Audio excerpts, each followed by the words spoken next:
Like the President mentioned in our closed session, we have been able at one time or other to get in touch with her.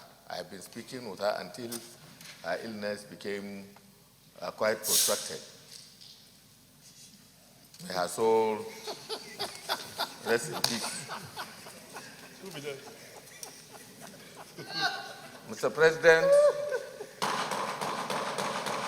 my highly respected and distinguished colleagues, mine has been in the last month quite an unfortunate position to be a harbinger of bad news to this Senate.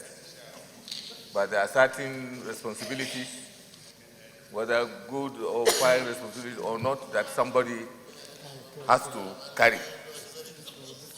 I would therefore do solemnly move a motion that this Senate do observe a minute silence in honor on our departed colleague and adjourn in her honor, and in the same tone suspend all other legislative activities for the day. I so move.